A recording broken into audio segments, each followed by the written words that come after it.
All right. Buckle up, everybody. I'm about to be called a racist. Unfortunately, there are people who are going to listen to this segment and call me a racist, and that's sad. But I encourage you to listen to this entire segment all the way through. I've been telling you all along that when Joe Biden does things that I don't like or that fail to be truly left, I'm going to point them out to you. I'm going to call them out. And we have the perfect prototypical example today. President-elect Joe Biden has selected Lloyd Austin to be his Secretary of Defense. Lloyd Austin is a retired four-star Army general, was previously the commander of CENTCOM, actually was the first African-American commander of CENTCOM, and would be the first African-American Secretary of Defense in American history. Very interesting personal story from Alabama, raised in Georgia, graduated from West Point, 2 master's degrees, including an MBA. Really interesting guy.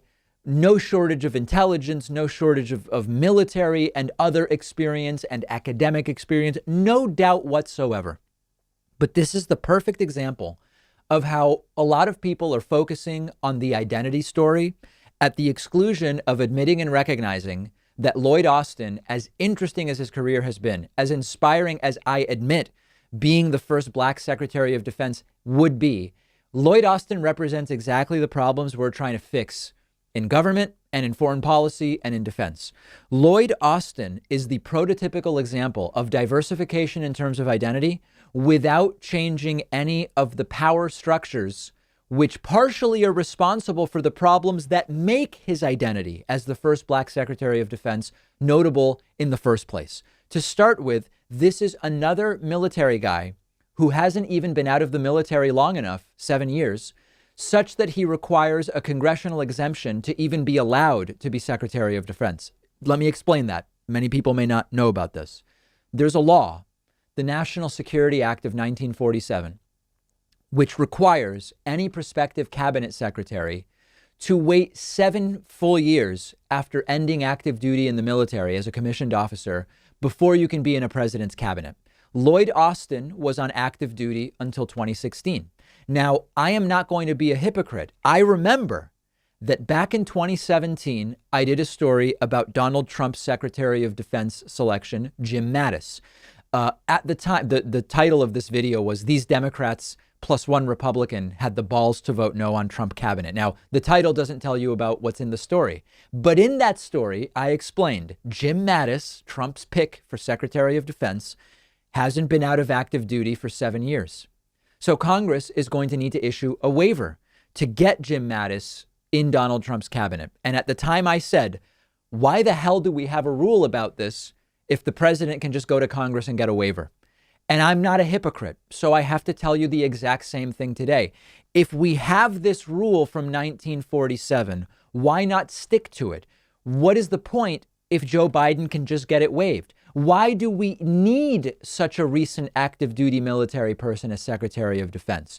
Because the rule was meant to disincentivize choosing recent active duty military people instead of choosing long retired military folks or straight up civilians for Secretary of Defense. The idea being non-military secretaries of defense or those who have a military background but have been out of the military longer would be less cozy with the military, and they would bring a more impartial approach to sort of counterbalance the Joint Chiefs of Staff and others within the military. That's the whole point here.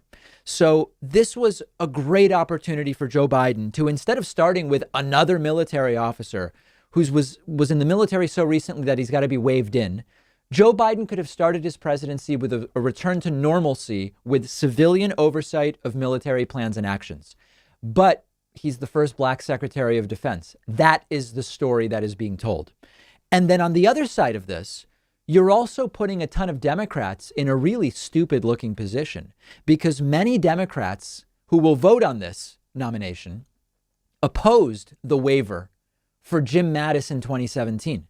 Now they are likely going to have to acquiesce and okay Lloyd Austin. And this applies to those in the House of Representatives as well, confirming that they are hypocrites and giving Republicans more ammunition than we need to give them. To quote Joe Biden, come on, man.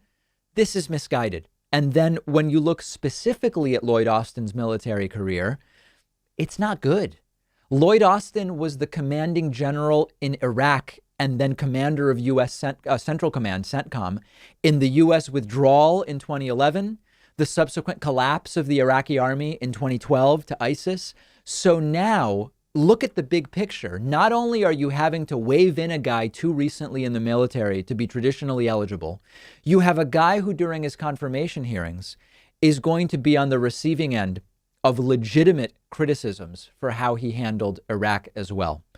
So sadly, there are people who are going to listen to my entire story and they're going to say, David, that's racist. You don't want a black Secretary of Defense. No, that's not what I said. If you're going to don't even email me that. Don't even bother emailing me that.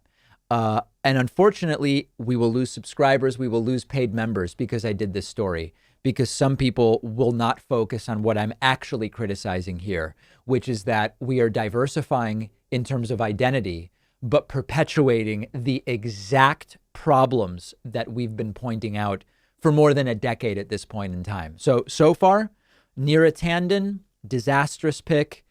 Lloyd Austin, very problematic for the reasons that I mentioned. These strike me as unforced errors.